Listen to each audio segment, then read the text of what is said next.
Hello guys, welcome back to my channel.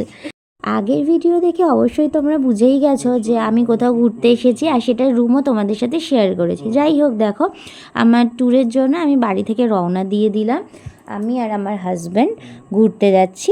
তো luggage নিয়ে বেরিয়ে পড়েছিলাম, কিন্তু হঠাৎ করে আমার হাজব্যান্ড একটা জিনিস নিতে ভুলে গেছিলো, তো সেই জন্য সে আবার বাড়ি গেছিলো। তারপরে যাই হোক, একটা উবের বুক করেছিলাম। উবের বুক করে আমাদের ট্রেনের উদ্দেশ্যে আমরা রওনা দিয়েছিলাম। আমাদের ট্রেনটা ছিল রাত 11:15-তে শালিমার স্টেশন থেকে। তো 16 তারিখ, সেই জন্য আমরা রাত্রির ট্রেন ধরার জন্য ঠিক 9:30টায় বেরিয়ে গিয়েছিলাম। তার আরেকটা কারণ হচ্ছে রাত 11টা থেকে হাওড়া ব্রিজ বন্ধ থাকবে, সেই জন্যই আগে ভাগে বেরোনো। কিন্তু ওখানে যখনই পৌঁছলাম শালিমার স্টেশনে, গিয়ে শুনলাম অমরাবতী এক্সপ্রেস লেটে চলছে। মানে ট্রেনটা অ্যারাইভ করবে স্টেশনে রাত 2:30টার সময়। এটা শুনে তো মাথায় একদম হাত পড়ে গেল যে কি করব এতক্ষণ বসে। তার মধ্যে পুরো চারিদিকটা ফাঁকা। আস্তে আস্তে আমাদের কলকাতায় শীতটাও পড়ছে, রাতে প্রচুর ঠান্ডা লাগছিল। ভাগ্যভালী কিছু একটা সামান্য স্টোল নিয়ে গেছিলাম, ওটা চাপা দিয়ে আমরা বসেছিলাম। যাই হোক, তারপরে স্টেশনে পৌঁছে কয়েকটা ফটোস তুলে নিলাম, সেটাও তোমাদের সাথে শেয়ার করে দিলাম। যাই হোক, যারা ফার্স্ট টাইম আমার ভিডিও দেখছো অবশ্যই লাইক, শেয়ার অ্যান্ড কমেন্ট করতে একদম ভুলো না। আর আমার ভিডিও কেমন লাগছে অবশ্যই কমেন্ট সেকশনে জানিও। এই দেখো, এইভাবেই বসে বসে আমরা সারা রাত কাটালাম। অনেকে নিচে শুয়ে কাটিয়ে দিল রাত 2:30টা অবধি। তারপর যাও বা ট্রেন দিল 2:30টায়, আমরা ট্রেনে উঠলাম। ওঠার পরেও ট্রেন সেখানে দাঁড়িয়ে। লাস্টে ট্রেনটা ছাড়লই রাত প্রায় 3:20 নাগাদ।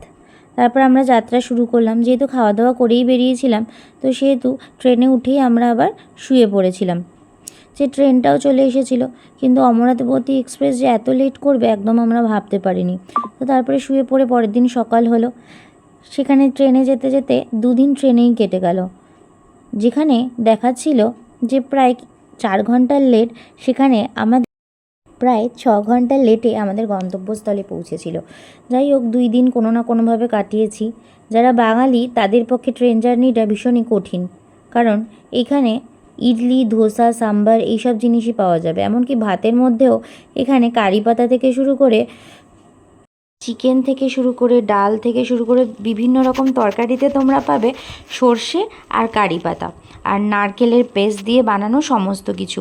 আর আমরা যেহেতু বাঙালি, আমাদের পক্ষে না এই রকম জিনিস খাওয়া হয়তো ইম্পসিবল। আর আমি যেহেতু মাছ, ভাত, তরকারি বাঙালিয়ানা খাবার খেয়ে অভ্যস্ত, এই সমস্ত জিনিস কোনোভাবেই আমার মুখে রোচেনি।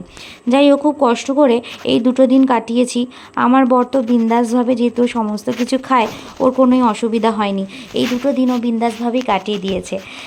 আর আমি এই প্রাকৃতিক সৌন্দর্যগুলো দেখতে দেখতেই 2 দিন কাটিয়ে দিয়েছি। যাই হোক, এই কিছু প্রাকৃতিক সৌন্দর্য তোমাদের কাছে তুললাম। এরপরে দেখো, আমরা অলরেডি ক্যাসেল রক পৌঁছে গেছি। আর ক্যাসেল রক আসা মানেই দুধসাগর ফল সামনে। কিন্তু দুঃখের বিষয়ে ট্রেন এতই লেট করলো যে সেটা দেখা গেল না। মেনলি আমাদের ট্রেনে যাওয়ার কারণ দুধসাগর ফলটাই ছিল, কিন্তু দুঃখের বিষয়ে দেখা হলো না। দুপুর 2টোয় নামার কথা ছিল, সেই জায়গায় নামলাম আমরা রাত্রির বেলা 8:30টার সময়। তারপরে এই যে ব্রিজটা দেখতে পাচ্ছ, এটা সাউথ গোয়া আর নর্থ গোয়ারকে কানেক্ট করে। এইগুলোই ছিল আমাদের ফার্স্ট ডিনার। যাই হোক, আজকের ভিডিও এইটুকুই। দেখা হচ্ছে নতুন কোনো ভিডিও নিয়ে।